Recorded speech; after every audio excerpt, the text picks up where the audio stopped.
Now, another episode in the endless story of intrigue unfolding among the wealthy residents of Garish Summit. There, in stately splendor, far removed from the squalid village below, they play out their petty games of money and power. Now, as our action begins, young Rodney Murchfield lies unconscious in the intensive care ward of the town's most fashionable hospital. An expensive doctor and nurse gaze down at his comatose form.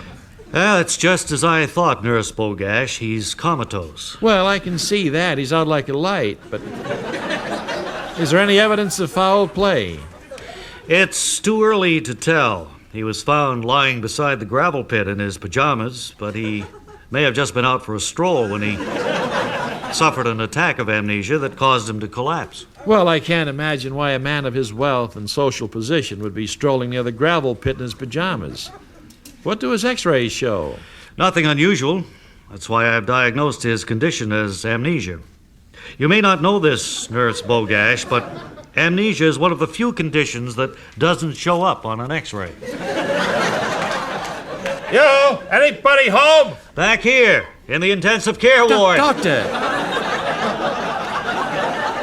You really shouldn't yell like that in the middle of the night. This room is full of sick people. You're not qualified to diagnose their cases, Nurse Bogash. Only a licensed physician can do that. Excuse me, I'm Caldwell Murchfield, Rodney's ne'er-do-well brother, who would inherit the whole family fortune if anything happened to him. I hear the poor guy had an accident that may prove fatal. Is that right? All we know for sure is that he has amnesia. Just before he passed out, I tested his memory by asking him to name the state capitals. When I got to North Dakota, I found that he'd completely forgotten about Bismarck. Gee, you'd think that getting hit on the head with a tire iron out near the gravel pit would do more to a guy than make him forget the capital of North Dakota. How did you know he was found near the gravel pit? I didn't. It was just a logical assumption. Gee, I sure hope the police don't start poking around here asking a lot of questions about this. Faith and Bagara, is anybody home? Well, we're all back here in the intensive care ward. I think Nurse Bogash mentioned some reason for not wanting us to yell in here. I certainly did. Just look at that monitor above the patient's bed. The needle's jumping all over the place. Faith and Bagara, which one of you would it be who's the presumed victim of foul play? Well, it's the one who's lying down with his head all bandaged, officer. Faith and Bagara, that's young Rodney Murchfield, the sole heir to the fortune of old Agatha Murchfield. You know, that's what I thought, too, when I first saw him, officer. But now I'm not so sure. From this side, he looks more like Willie Shoemaker. Or possibly even Tip O'Neill. Faith and Bagara.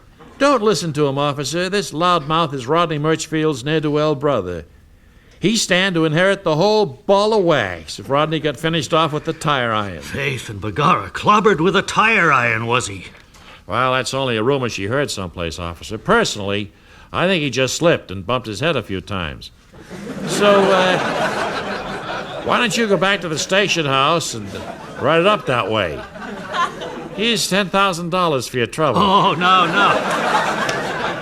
You know, lad, you shouldn't be trying to bribe an officer of the law. It only arouses me suspicions. In fact, I'm placing you under arrest for the murder of Rodney Murchfield. Well, I'm not sure you can go quite that far, officer. Rodney isn't dead, you know. Faith and Bagara, that's true enough. Well, I guess I'd best be getting back to me rounds then, but let me warn you, lad, don't try to leave town, or I'll tell your mother about all the peculiar things that have happened tonight. Will Rodney regain consciousness to answer the embarrassing question of why he was at the gravel pit in his pajamas? Can Nurse Bogash avoid having her name dragged into the whole sordid mess? And what about Bismarck, North Dakota? Perhaps we'll learn more next week when we hear the doctor say, I don't care what he wants, just keep feeding him green gelatin. That's next week when we resume our story of wealth and intrigue on Garish Summit.